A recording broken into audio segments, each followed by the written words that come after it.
Nombre, gloria al Señor. Dios es bueno, para siempre su misericordia. Estamos agradecidos con Dios por la oportunidad.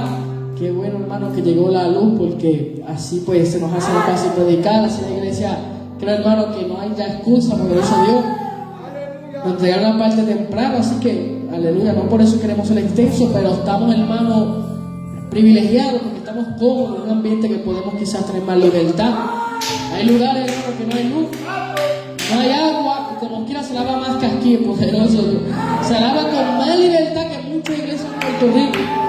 Pero nosotros, como estamos acostumbrados a llegar luz, que hay aire acondicionado, pues se nos quita eso, como que nos atribulamos rápido. Como que el culto como que comienza a ponerse difícil, hermano, para que haya esa libertad. Pero bueno, Dios es bueno, la misericordia de Dios no llega tarde.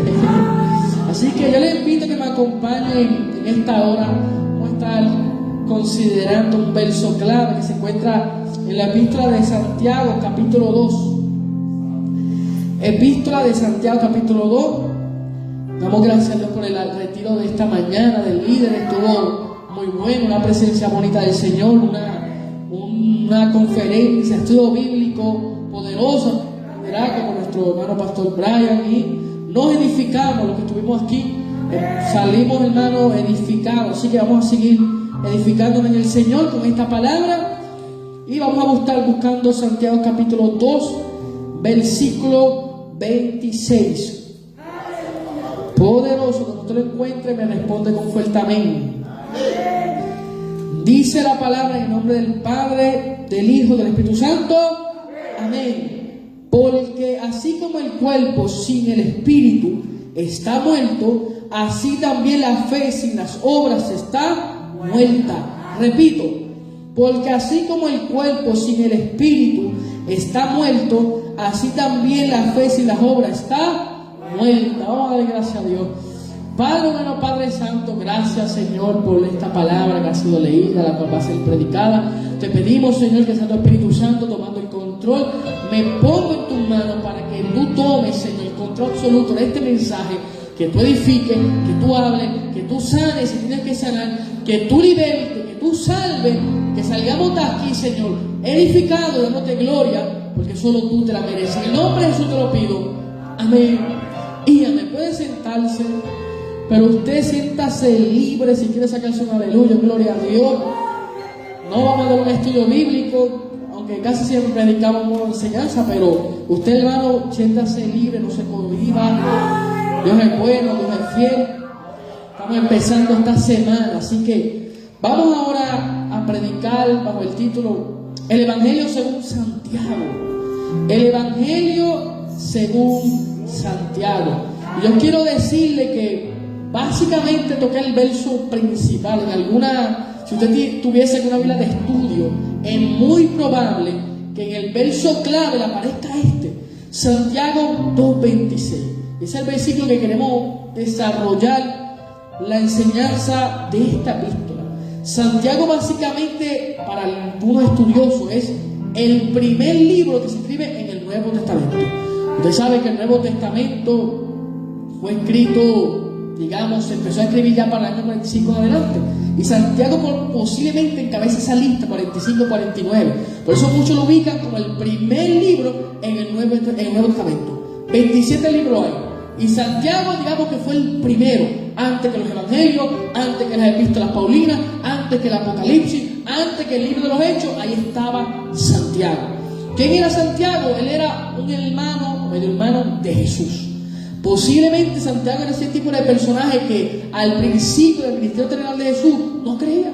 Cuando usted va a los evangelios se registra que los hermanos de Jesús le tenían cierto rechazo.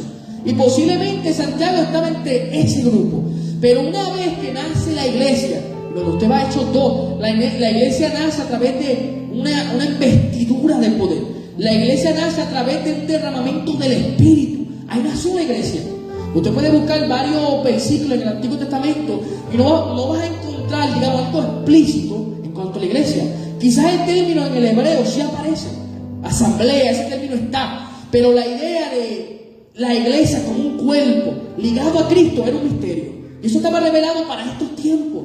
La iglesia nace en ese concepto, un derramamiento del Espíritu, es Es una unión entre el cuerpo, entre Cristo y, digamos, los redimidos, unidos en un solo cuerpo, un cuerpo místico, donde el Espíritu Santo nos bautiza, nos injerta en el cuerpo y venimos en parte del Señor. Algo interesante es que no solamente somos del Señor y el Señor, digamos, está en nosotros, sino que de alguna manera nosotros también estamos en Él. Miren qué interesante, porque Dios, siendo sublime, alto, todopoderoso, nos da el privilegio de que habitemos en Él y de que de la misma manera que habita en Él nosotros podamos tener, digamos, su presencia en todo momento. O sea, es como hablamos de una presencia permanente. Dios hace residencia, su presencia nos acompaña, su presencia nos guía, nos dirige. Algo bien importante en la vida cristiana. Y ahí básicamente, pues, en esos principios años de la iglesia se levanta este hombre llamado Santiago. Y Santiago, como usted puede ver, y vamos a intentar recorrer algunos versos, podemos ir al capítulo 1. La epístola inicia con el nombre: Santiago, siervo de Dios y del Señor Jesucristo, a las 12 tribus que están en la dispersión, saludos. Así empieza la epístola. No empieza como en otras cartas, por ejemplo Pablo, que dice: Pablo, apóstol de Jesucristo. Quizá usted puede leer varias epístolas y Pablo siempre utilizaba ese término, en la mayoría de los casos, apóstol. Pero Santiago se presenta como un simple siervo. Y lo más cercano a esa traducción será un esclavo, en el griego doulos, es un esclavo. Y un esclavo es un poquito quizás diferente a siervo, en algunos contextos parece similar, pero el esclavo se reconoce por la lealtad que le tiene al amo. Técnicamente estamos viendo un personaje que era leal completamente a Cristo.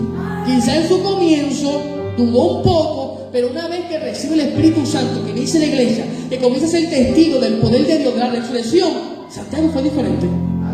Y ahora se presenta como un siervo de Dios y del Señor Jesucristo.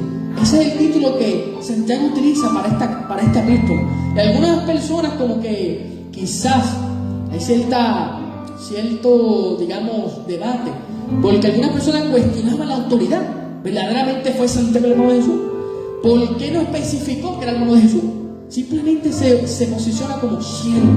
Yo quiero que ustedes entiendan que en la vida cristiana uno de los privilegios más grandes es el siervo del Señor.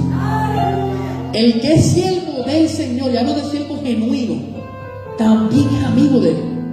Y esto parece contradictorio porque cuando usted va a Juan, capítulo 15, el Señor dice que no nos va a llamar más siervo, sino como amigo. Eso está en Juan 15, usted lo puede buscar. Pero dice que nos va a llamar amigos si hacemos lo que Él nos manda. ¿Y quién hace lo que el amo, su Señor lo manda? Un siervo. Así que créame, hermano, que ser siervo de Dios es un privilegio. Quizá en ámbitos seculares esa posición se veía un poco mala, por así decirlo. Quizá era algo negativo, pero en el Evangelio las cosas a veces son contradictorias. Por ejemplo, el que quiere salvar su vida, la pierde. El que hace riqueza en la tierra, no tiene riqueza. O el que quiere hacer riqueza aquí en los cielos, que muchas veces no tiene riqueza en la tierra. O sea, a veces el Evangelio como que es contradictorio. El que predica para ganar alma muchas veces se ve en el peor estado, como Pablo, perseguido, la muerte, enfermedad, hambre, todo eso. O sea, se supone que si hacemos lo bueno, no suceda como obras de justo, no suceda como, o sea, no hay la recompensa siempre sea buena, pero no es así. A veces en el Evangelio, haciendo lo bueno, no suceden cosas malas. Y Santiago va a comenzar a desglosar esto, porque esta epístola, uno de los temas cruciales, claro, va a hablar de las obras, pero esa obra se trata de la vida cristiana. No son obras como a veces usted puede ver, por ejemplo, la Iglesia Católica hace obras.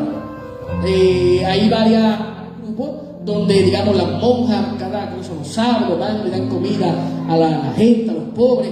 Y hay muchos diferentes grupos del catolicismo que hacen obras de caridad. Pero Santiago no se está limitando a eso, él lo va a tocar. Pero la obra que Santiago habla es un estilo de vida cristiano. Porque hemos sido salvados, como dice Pablo en Efesios 2:10, para hacer buenas obras. O sea, la vida cristiana nunca va a ser una vida estática. Y estática me refiero a que no te quedas igual. Usted es salvo para ser, no es salvo para quedarse igual. De hecho, aún el tema de la santificación es algo estático. Te salvan en Cristo, eres santificado en Él, pero una santificación progresiva. progresiva.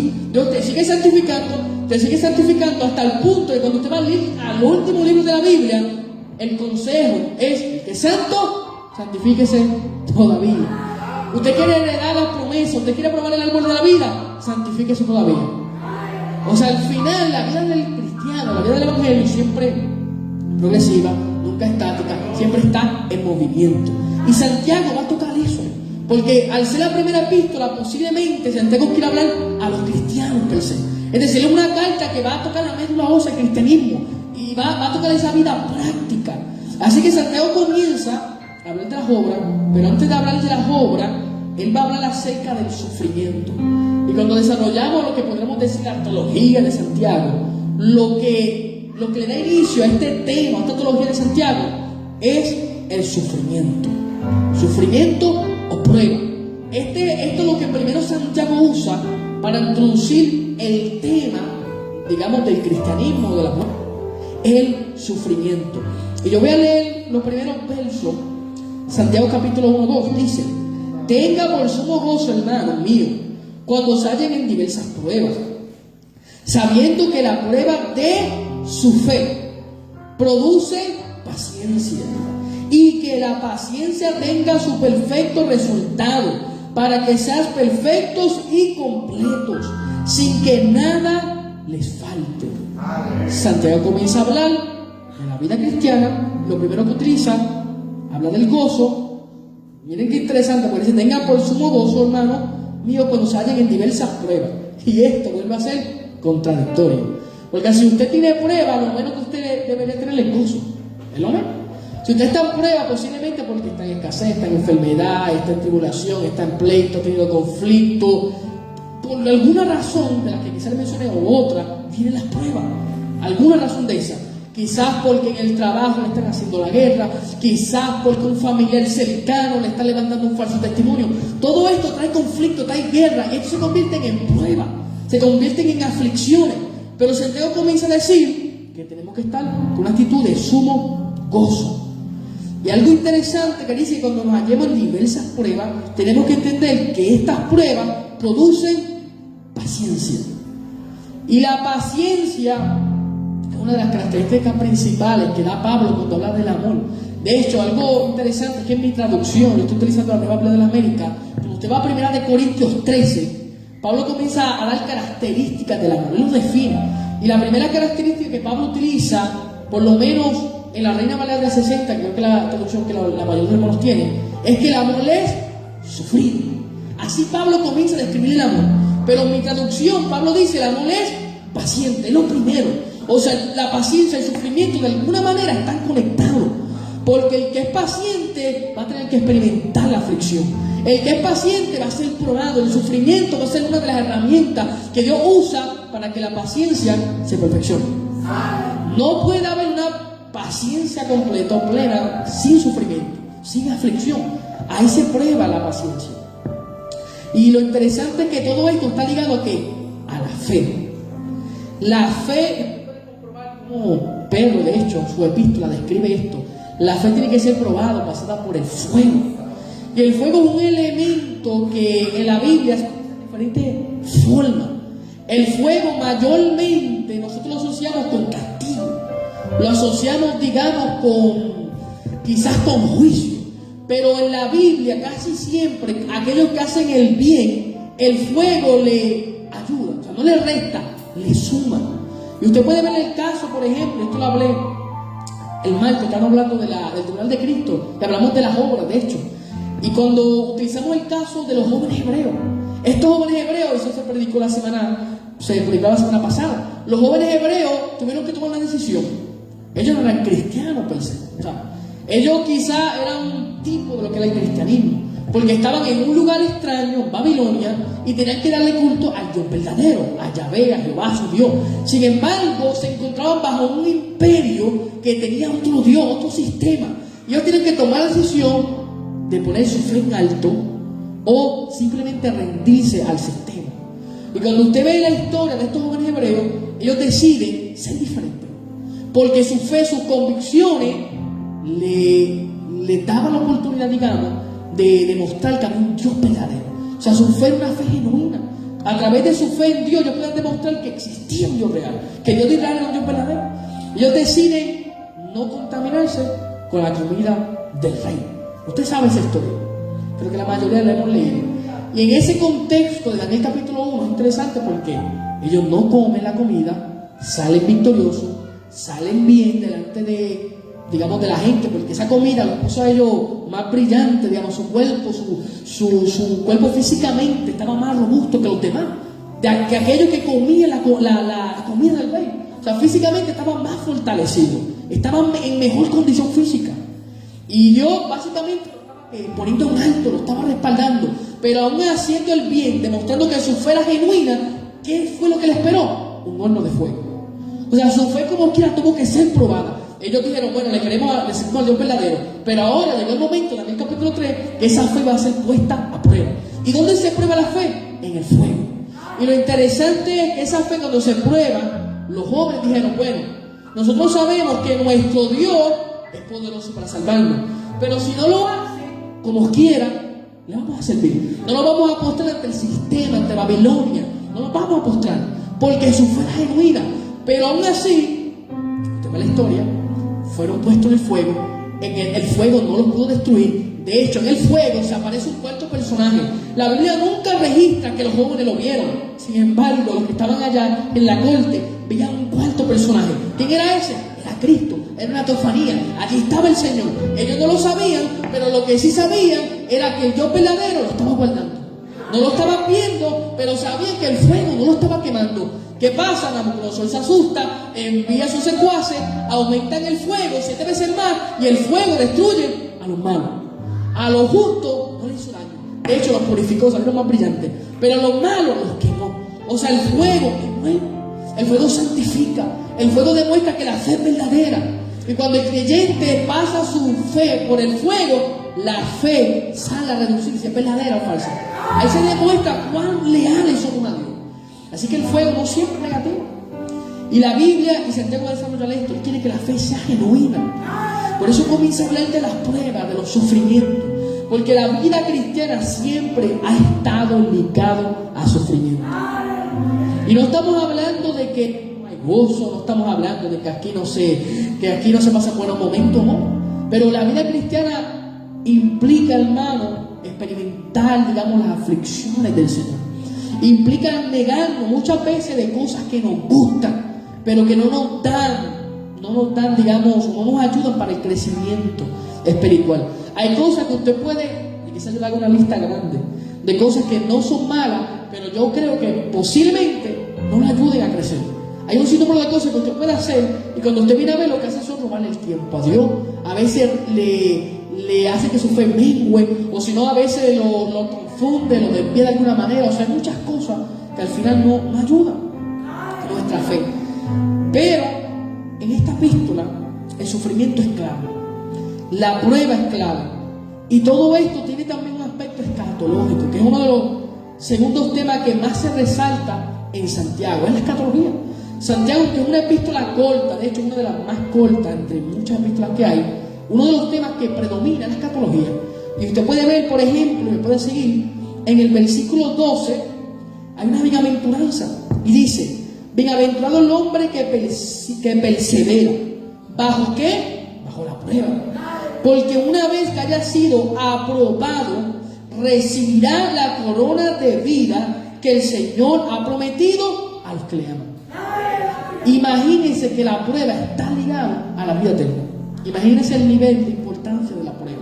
O sea, la fe, de alguna manera, te conduce a la prueba, y la prueba, de alguna manera, está conectado con la recompensa, con la vida eterna. O sea, no estamos hablando, hermanos, de algo que está suelto, todo esto está junto. Y aquí un tema de escatología. De hecho, en Apocalipsis capítulo 2, en el verso 10, a la iglesia de Esmirna se le manda a ser fiel hasta la muerte. Y es importante porque a lo largo del cristianismo hay cristianos que han muerto por su fe. Quizás en nuestro contexto norteamericano, de esta área del occidente, eso no sea común. No creo que la gente muera por su fe. Quizás allá en el Medio Oriente, de la entrada de 40, hay gente que hoy día por su fe. Pero en el caso de la iglesia cristiana, donde Santiago escribe, en ese contexto, luego posiblemente del 50, 60, cuando se levantan estos emperadores malos, corruptos, en ese tiempo la fe a veces era equivalente a un martirio. Así que de alguna otra manera Santiago no estaba dando algo escatológico, porque todavía en este periodo no había comenzado la persecución, pero ya Santiago le estaba alentando esa fe, esa prueba, le iba a garantizar una corona de vida. O sea, ¿qué te digo con esto? Que la prueba siempre va a traer recompensa, sea terrenal o sea celestial, pero nunca la prueba, hermano, queda desprovista. Por ejemplo, cuando usted toma un examen, es posible, no sé cuánto ha sucedido, que usted sepa la nota, pero hay casos, y a mí me ha pasado, que yo he tomado examen en mi larga vida, digamos, en mi historia de escuela, intermedia, en algún momento de mi vida me sucedió que tomé exámenes y nunca supe la nota que saqué, nunca supe. Pero al final me gradué, pasé a la clase, pero nunca supe qué nota saqué. Pero lo importante al final fue que pasé. Y hay casos, hermano, que cuando usted está en la vida cristiana, hay veces que usted pasa la prueba, usted ni sabe qué pasó, porque no recibe ni recompensa y aparentemente todo quedó igual. Pero cuando usted comienza a ver y pasa el transcurso de los años, usted se da cuenta que pasó algo, usted es diferente, no se quedó igual. Esa prueba hace de 5 años, quizá usted lo hubiera apartado. Quizá a usted, hermano, le llegaron 1000 pensamientos de a Cristo, pero 5 años después, en una prueba más fuerte o similar, y ahí usted está alabando al Señor, glorificando, dando gloria, levantando las manos, porque las pruebas siempre tienen un propósito, sea ahora o después. Lo triste sería que estuviésemos toda la vida en la misma manera. Eso sería triste, porque yo creo que en la vida del Señor siempre llegan tribulaciones, por eso es que la Biblia habla en plural. Siempre hay diferentes maneras de Dios probarle al creyente. De hecho, el diablo tienta, pero no es el único. Algunas veces Dios permite las tentaciones de manera soberana. A veces que Dios prepara los escenarios para que uno sea aprobado. Pero de la misma manera que viene la tentación, dice la palabra que Dios nos da la salida. Dios prueba nuestro corazón. A veces somos fieles. Y hay veces que nosotros, o ese cristiano promedio, se queda en la misma prueba. Pasan los años y cae en lo mismo, es como un ciclo. Y Santiago quiere enseñar a la iglesia que tiene que avanzar, que no se puede quedar en la misma prueba, porque al final las pruebas dan recompensa. A medida que usted pase prueba, más recompensa usted va a tener en el Señor, más va a crecer, más perfecto usted va a ser. Y la perfección no se trata de ser, digamos, en un sentido sin error. La perfección se trata de ser maduro, de crecer, de alcanzar el propósito. Eso es perfección. Imagínense, usted lleva 10 años y está en la misma prueba y Dios le lleva hablando más de 10 años de un ministerio y usted no lo alcanza. ¿De quién es la culpa? ¿Es de Dios o es de usted? 10 años, hermano, no llevan como 30 años. Pero imagínense, hermano, 10 años. Yo le hablo de un ministerio y usted está en la misma prueba. Y como usted no está siendo perfecto, usted no está alcanzando el propósito. Y el propósito de Dios no es que todos sean evangelistas, no es que todos sean pastores, pero sí el propósito de Dios es que todos sirvan en la obra, que todos trabajen para Él, que todos sean siervos del Señor. Así que Santiago comienza a desarrollar el tema de la prueba, lo liga a la escatología y también lo liga a los temas, digamos, de cristología o de Cristo. Solamente en 2 ocasiones, esto es interesante, se habla, se usa el término de Jesucristo, 2 ocasiones. Lo vimos en el primer verso y lo podemos ver en el capítulo 2. Vamos a ver el verso 1, capítulo 2, verso 1. Dice: hermanos míos, no tengan su fe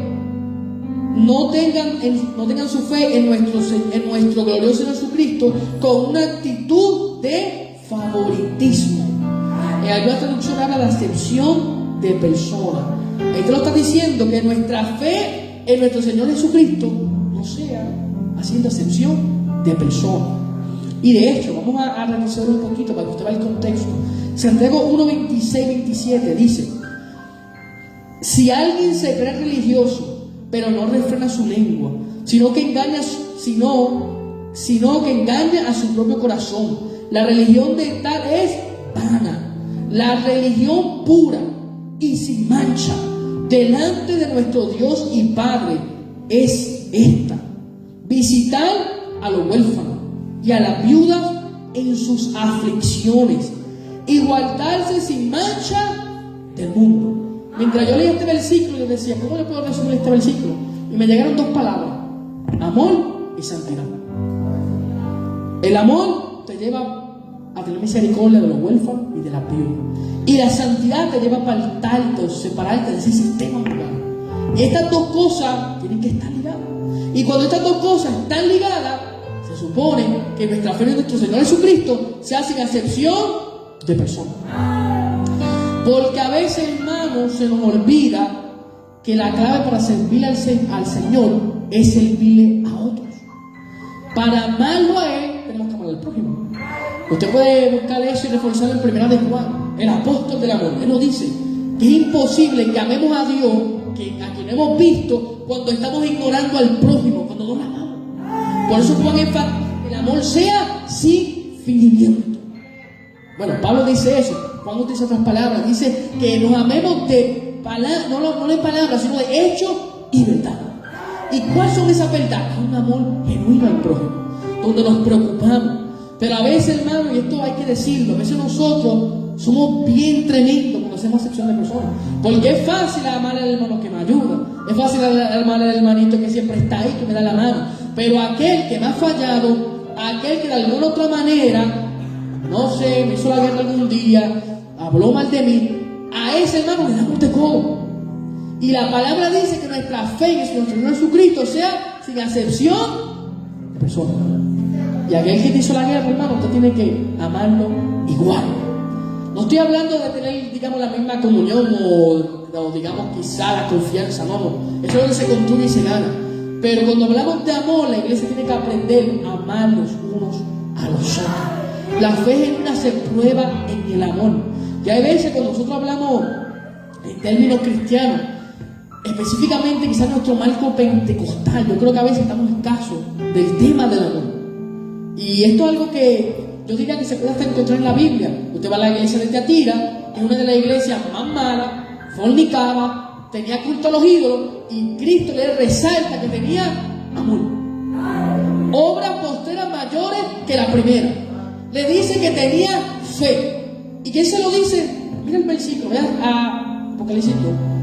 Verifique cuando Cristo está hablando de esta iglesia de Tiatira, y Cristo se presenta como aquel que tiene los ojos como llamas de fuego. O sea, Cristo está escudriñando a la iglesia, el mejor que escudriña. Y cuando la escudriña se da cuenta que sí tiene cosas buenas. ¿Ves? No negaba que tenía amor. Pero a veces nosotros tenemos la verdad, pero estamos como Éfeso. De alguna otra manera nos desconectamos del primer amor. Porque pensamos que el primer amor se trata solamente de orar, ayunar, y eso es bueno. Pero recuérdese de esto. Santiago habla de obra visible que se ve. Y cuando usted ora y usted ayuna, yo creo que nadie lo está viendo. El Padre que está arriba lo ve. Pero cuando usted ama al prójimo, eso se manifiesta, se hace visible. Cuando usted hace acepción de personas, usted está manifestando que no hay amor. ¿Ve? Y Santiago quiere trabajar eso, porque dentro de la iglesia, y esto ocurrió desde el principio, había eso, acepción de personas. Y nosotros somos uno en Cristo. Aquí el judío no es superior al griego, ni el griego es superior al judío. Aquí todos somos uno, y aún teniendo diferentes oficios, posiciones, delante de Dios somos un pueblo de redimido. Delante de Dios somos iguales. Pero qué bueno que dentro del cuerpo Dios puso oficios para que nos podamos someter los unos a los otros. Y en ese sometimiento hay obediencia, hay bendición. Pero aún así, Pablo nos enseña, esto es de la Filipenses, que nos miremos como superior, no nos miremos como superior a los demás, sino que miremos al hermano como superior a nosotros. Imagínense, cuesta, pero no se preocupe porque Cristo dio el ejemplo. Filipenses 2, Él se hizo siervo desde arriba. Él bajó, hermano, a la tierra, bajó para que el hombre pudiera subir arriba. Era imposible que el hombre se conectara con el cielo sin que alguien de arriba, puro, perfecto, tomara posición de siervo, de esclavo, se humillara hasta lo sumo e hiciera lo que nosotros no pudimos hacer. Se presentó como un sacrificio vivo. Bajó para que ahora usted se conecte con el cielo. Cristo hizo eso en forma de siervo. Se sometió. Y Él demostró, lo hizo público. Marco, de hecho, resalta esto: que es mejor cuando no estamos servidos, sino que servimos a los demás. En el servicio hay un misterio. Y lo digo en el sentido de que en el servicio, hermano, experimentamos el amor genuino. Cuando usted sirve por gratitud, por agradecimiento, usted va a experimentar lo que es el amor genuino. Pero cuando usted sirve por beneficio, cuando usted sirve por otras cosas, al final, créame que ese tipo de servicio no será el servicio que Dios está buscando. O será un servicio que al final va a quedar sin recompensa. Por eso es que va a haber un tribunal de Cristo. Por eso es que el Señor va a sopesar los corazones. Porque al final lo que hagamos, dice la Biblia, que tiene que ser para el Señor, para Él, para glorificarlo. Y muchas veces ocurre excepción de personas. Santiago quería combatir esto. El cristianismo, hermano, se trata de un cuerpo, de una comunidad. Y a veces nos cuesta ver el evangelio de esta manera. A veces el evangelio es bien individualista. Y más cuando vemos una campaña evangelística, y usted a veces ve la campaña evangelística, y casi siempre el mensaje es el alma, salva tu alma, escapa por tu vida. Y a veces no es un mensaje comunitario. Y la iglesia es una comunidad de gente salvada. La iglesia funciona como un cuerpo. De hecho, al final, cuando Cristo venga, Él no viene a buscar a uno por uno, Él viene a buscar un cuerpo. Él va a levantar a los que murieron en Cristo y va a levantar a todos los que estén vivos en Él.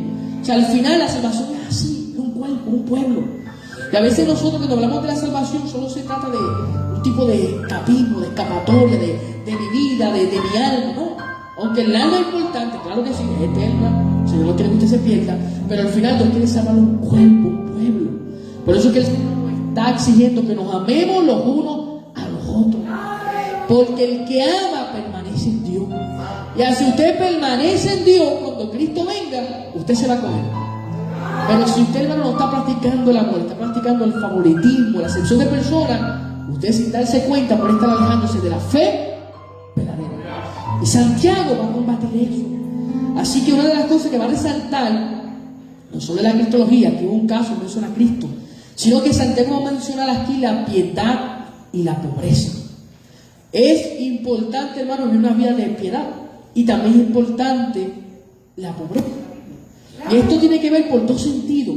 Número uno, porque los pobres, en el contexto bíblico, no podían hacer nada. O sea, en el contexto de la Biblia, ese contexto histórico, los pobres no tenían ayuda. No es como ahora. Si una persona no trabaja, o quizás digamos que tiene cierta condición de salud, lucha en el seguro social, coge cierta ayuda del gobierno, y esa persona puede sobrevivir. Pero en el tiempo de antes, una persona pobre, enferma, era alguien desahuciado, marginado, rechazado. Y se supone, hermano, que la iglesia se preocupara por esas personas. No simplemente por el alma, sino por el aspecto físico. Por eso ahorita mismo que Santiago está resaltando que el cuidar a las viudas y los huérfanos. Porque el evangelio, y usted lo puede ver cuando Cristo estuvo aquí, siempre suplió esas necesidades. Cristo no simplemente salvaba a la gente de las opresiones, del espíritu maligno, sino que los curaba físicamente. Los levantaba, los levantaba. ¿Por qué? Porque Cristo se preocupó por el cuerpo, por las necesidades físicas. Los que tenían hambre, les daba comida, los alimentaba. Ese es el evangelio. Darle comida, literal, al que está hambriento. A veces somos bien espiritualistas, pensamos que el evangelio es simplemente una palabra al adicto, pero no suplir la necesidad. Y Santiago está, hermano, trabajando con eso. La iglesia tiene que practicar su fe, porque la fe sin obra es muerta. Y eso usted va a ver cómo lo va a desarrollar en este mismo capítulo. Comienza a hablar de la piedad, un estilo de vida que el creyente tiene que vivir. Luego comienza a hablar de la pobreza. Y la pobreza tiene un beneficio, usted no lo cree. La pobreza nos ayuda a ser dependientes de Dios. Entre más rico es una persona, más difícil va a ser dependiente del Señor. Por eso Cristo en una ocasión dijo que difícilmente un rico entra al reino de los cielos. No es que es imposible, es que aquel que tiene riqueza no tiende a ser dependiente. Pero los pobres son bienaventurados porque saben que la riqueza viene del Señor. Saben que el que lo puede sostener, que lo puede ayudar es el Señor. Y la pobreza, como especificó ahorita, en el tiempo de antes, muchas veces tenía que ver con la herencia, con la familia, la genealogía. Había personas que no decidían ser pobres, sino que estaban cargando eso de la familia. Y muchas veces, aunque querían levantarse, tenían que a veces cuidar sus hijos, sus parientes. Y tristemente, a veces no podían ser, digamos, alguien en la vida. Bueno, una persona hoy día puede fácilmente cambiar su vida. Quizás nació pobre, pero estudió en la universidad, consiguió un buen trabajo, y quizás su historia cambió, no fue por la los ancestros, por así decirlo. Pero en el tiempo de antes no era así. Había personas que toda su familia cargaban esa pobreza. Así que Santiago, hermano, está hablando de la piedad, está hablando de la pobreza. Y en ese mismo capítulo comienza a hacer énfasis en las obras. Y uno de los versos más importantes ahorita son los que vienen siguientes. Vamos a ver Santiago 2:14, ya estamos ya a punto de finalizar, vamos un poquito ya por un poco más de la mitad. Así que Santiago 2:14 dice: ¿de qué sirve, hermanos míos, si alguien dice que tiene fe, pero no tiene obras? ¿Acaso puede esta fe salvarlo? Si un hermano o hermana no tiene ropa y carece de sustento diario, y uno de ustedes le dice: vaya en paz, caliéntese y sáciese, pero no le da lo necesario para su cuerpo, ¿de qué sirve? Así también la fe por sí misma, si no tiene obras, está muerta. Pero alguien dirá: tú tienes fe y yo tengo obras. Muéstrame tu fe sin las obras, y yo te mostraré mi fe por obras. ¿Tú crees que Dios es uno? Mira lo que dice aquí. Este verso es clave. ¿Tú crees que Dios es uno? Haces bien. También los demonios creen, tiemblan. Este verso, hermano, cuando yo me convertí, lo leí por primera vez, yo me asusté. Porque yo me di cuenta que no basta en un sentido con creer que Dios existe. Hay algo más. El ser humano, yo creo que por naturaleza, por su conciencia, sabe que hay un ser supremo. Y sea mundano, sea quien sea, de alguna otra manera, algún punto de su vida, ha tenido una convicción de que hay algo superior a él. Y que posiblemente ese Dios está inalcanzable, es decir, no hay un acceso fácil a él. Y muchas personas terminan siendo, digamos, agnósticos, que creen que ese Dios sí es real, existe, pero no quiere tener relación con el hombre. Y a veces las personas llegan a esa conclusión porque no entienden que ese Dios se reveló, pero lo hizo en la persona de Jesucristo. Ese es el Evangelio. A veces esto cuesta, es difícil de entender, pero muchas personas sí saben que Dios existe. De hecho, más allá, hay personas que sí saben que Jesús existe. Si saben que Él existió, si saben que Él murió, si saben que Él resucitó, si saben que Él ascendió, si saben que Él tiene una promesa de que volvería, pero aún así no les sirve. Y están al mismo nivel que los demonios. Creen. Los demonios decían: tú eres el Hijo del Altísimo, tú eres el Hijo de Dios, pero no les servían. Simplemente se postraban, pero porque tenían miedo. Pero no se postraban para adorarle, se postraban porque tenían miedo. Hay gente que le teme a Dios, pero no le sirve. Le temen porque dicen: Dios verás, Dios es juez, Dios puede castigarnos, Él es verdadero, pero no le sirve. Y como no le sirve, no está manifestando el amor. Y algo que Dios quiere, hermano, es que la iglesia, los que son suyos, manifiesten el amor de Él al mundo. Por eso Santiago continúa diciendo: pero estás dispuesto a admitir, oh hombre, hermano, que la fe sin obras es estéril.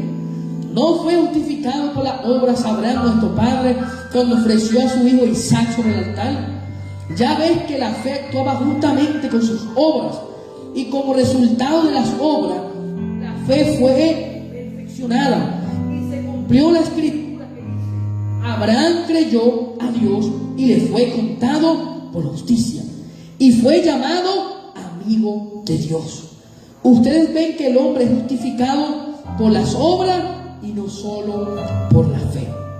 Y de la misma manera, ¿no fue la ramera Rahab también justificada por las obras cuando recibió a los mensajeros y los envió por otro camino? Quizás esta es la parte más controversial de la pista. Tanto así que en el siglo XVI, Lutero, luego de la Reforma, quería arrancar Santiago de la Biblia, literal. No lo quería. Él decía que Santiago no merecía estar en el canon, no merecía estar ahí, porque Santiago veía un conflicto entre Santiago y Pablo. O sea, Santiago está diciendo que la fe es fe más obra, salvación, fe más obra, mientras Pablo dice salvación por fe, justificado por fe, y Santiago dice salvo pero con obra. Y parece que hay una contradicción. Por lo menos muchos autores de esa época medieval, posreforma, tuvieron este conflicto. Pero lo que Santiago quiere hablar es que la fe genuina siempre va a manifestar una obra. La fe genuina, cuando hablo de la fe genuina, hablo de la fe, hermano, que como ahorita mencioné, que no es débil. La fe genuina siempre da como resultado obras. Rahab creyó, dice la palabra, que había escuchado que el Dios de Israel era el más poderoso. Y como ya había escuchado eso, tuvo fe.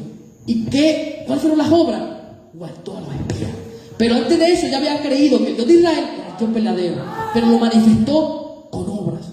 De la misma manera, Abraham, él había creído en la promesa y manifestó esa fe dando a Isaac.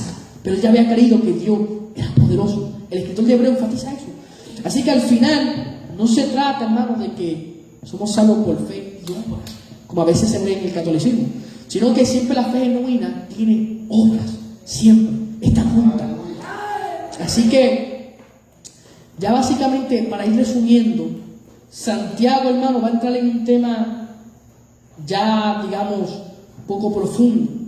Habló en el capítulo 2 acerca de la piedad, de la pobreza, de la fe, de las obras. En el capítulo 3 va a hacer énfasis acerca de la lengua, y no son las lenguas que hablan los pentecostales, son las lenguas, hermano, de murmuración. Y Santiago va a hacer énfasis en que un cristiano no puede dar una agua por hacerse una fuente, no puede botar tu agua. O sea, el cristiano tiene que ser de una sola pieza. Santiago vuelve a enfatizar lo mismo que habló ahorita, pero en otras palabras.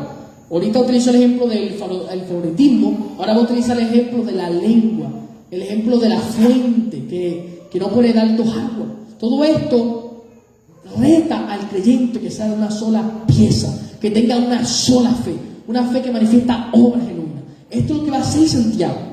Así que el capítulo 3 comienza a hablar de la ley, habla de la gracia, habla de la fe y también habla de la sabiduría. Y esto es importante porque ahorita vimos que cuando estemos en las pruebas, aunque no lo leí, pero las pruebas se vencen con sabiduría. Y Santiago enfatizó que en el momento de prueba, de sufrimiento, pidamos sabiduría. Y una característica de una fe genuina es que ejerce la sabiduría de Dios. Cuando usted está en prueba, hermano, usted actúa como Dios desea que usted actúe. Cuando usted, hermano, tiene esa fe genuina, usted comienza a actuar, a tomar decisiones conforme al consejo de Dios. Porque hay sabiduría en el Señor. Y en el capítulo 4, algo interesante, y va por esa misma línea de sabiduría, es acerca de el sometimiento a Dios. Y quisiera leer estos dos versículos. Santiago capítulo 4, versículo 6, dice: pero Él da mayor gracia. Por eso dice: Dios resiste a los soberbios, pero da gracia a los humildes. Santiago 4:6. Verso 7. Por tanto, sométanse a Dios. Resistan pues al diablo y huirá de ustedes. Aquel hermano, cuando usted se somete a Dios, porque usted sabe, porque las bendiciones nos alcanzan cuando somos obedientes. Cuando usted se somete al Señor, usted se le va a hacer fácil someterse al pastor, al liderazgo y someterse en el matrimonio, porque en el matrimonio es un sometimiento. Pero todo esto viene cuando estamos sometidos a Dios. Sin embargo, mire el contraste que hay. Nos sometemos a Dios, pero hay resistencia, porque siempre el enemigo oprime, hay oposición. Sin embargo, la resistencia viene de parte de ¿quién? De un adversario. A diferencia de aquel que no es sabio, de aquel que no escucha el consejo, que la Biblia enseña que el que es orgulloso, el que no se somete a Dios, está resistiendo a Dios. O sea, lo contrario, nos sometemos al Señor, hay resistencia parte del enemigo. No nos sometemos a Dios, le hacemos resistencia a Dios mismo. ¿Por qué? Ahí lo enfatiza, por orgulloso. Y una persona orgullosa, hermano, no depende del Señor. Una de las características de alguien orgulloso es que se la sabe todo. Es sabio en su propia opinión. Es una sabiduría carnal. Así actúa el orgulloso, con sabiduría carnal. Por eso le está resistiendo a Dios. Por eso, a diferencia de nosotros, cuando tenemos la sabiduría de Dios, nos sometemos a Él, pero siempre tenemos una prueba. El enemigo, la resistencia. Así que, hermano, por último, Santiago comenzó con la prueba, Santiago 1. Pero ya en el último capítulo finaliza con la oración. Así finaliza Santiago, con la oración. Y de hecho, antes de hablar de la oración, habla de la venida del Señor, otro tema escatológico. Pero va a finalizar la epístola hablando de la oración. Y esto es importante, utiliza de hecho el ejemplo de Elías, porque las pruebas, las aflicciones, todo lo que usted va a hacer para el Señor, se puede, hermano, vencer, se puede entender mejor cuando estamos conectados con Él. Y la oración es esa vía para estar conectados. A veces solemos decir que la oración es poderosa, y en realidad el poderoso es Dios. La oración es un canal que Dios nos da para que nos conectemos con el Dios poderoso. Y la oración al final nos va a dar resultados. Por eso Santiago nos da casi todas las herramientas para vivir la vida cristiana. Estás en prueba, al final busca sabiduría, sométete al Señor, no murmures, no hagas excepción de personas, ama, resiste, sométete a Dios, resiste al diablo, refuérzate en la fe genuina, en la gracia, y sobre todo, mantente orando. Mantente, hermano, conectado con el Señor. Ese va a ser básicamente el consejo final de Santiago. Orar, la oración. La fe genuina, hermano, siempre va acompañada de una vida de oración. La fe verdadera siempre va a recurrir a la oración. Elías, este es el ejemplo que utiliza Santiago, era un hombre igual que nosotros. Y esto es algo interesante, porque cuando usted va a Santiago, cuando usted va al caso de Pedro de Reyes, capítulo 17, Elías lo movía, el Espíritu lo movía por aquí, por allá. Era un hombre que hacía milagros, hacía señales, era un hombre que hizo encender el fuego, fue un hombre que la lluvia bajó, más de 3 años sin llover, él oró, la lluvia bajó, o sea, era un hombre de grandes señales. Pero la Biblia dice que era igual que nosotros. Y lo que resalta Santiago es que era un hombre que oró. Y todas las hazañas que hizo Elías, al final, Santiago está diciendo, no resalta esas hazañas, sino que oró. O sea, al final lo más grande, hermano, que nos mantengamos en el Señor. Esa fe se va a manifestar obra. Así que si usted, termina el mensaje, si usted, hermano, conoce al Señor, si usted lleva sirviendo el tiempo al Señor, pero usted sabe que está, digamos, falto de obra, hoy es el día, hermano, para que nos esforcemos. No estoy hablando, hermano, no quiero poner en duda su salvación, porque al final la salvación es junto al Señor. Pero Santiago nos está retando que la fe sea genuina, que crezca, que sea probada. Al final va a haber personas que se van a salvar y se van por el fuego. O sea, nunca hicieron nada. Al final, la misericordia no alcanzó igual que nosotros. O sea, aquí no estamos poniendo en duda la salvación, pero la fe genuina siempre se prueba. Y sería bueno que cuando se pruebe, pase por ese proceso de fuego y pase reduciente, con recompensa, no con pérdida. Y eso, hermano, es lo que tenemos que hacer. Porque al final, el juez está a la puerta. Palabra del mismo escritor de Santiago. Así que permitámosles a Dios que nuestra fe sea genuina, que sea procesada, que sea sin acepción de personas, que sea una fe que refleje el amor y que sea una fe que nos conecte siempre con la oración, que nos conecte con su presencia. Vamos a estar puestos sobre nuestros pies. Poderoso el Señor, vamos a darle gracias al Señor porque su palabra es buena, no tiene otra vacía. Le pedimos al Señor que podamos obedecer esta palabra, que podamos crecer a través de la misma. Oramos, Padre bueno, Padre Santo, doy gracias por esta palabra que fue predicada, Dios.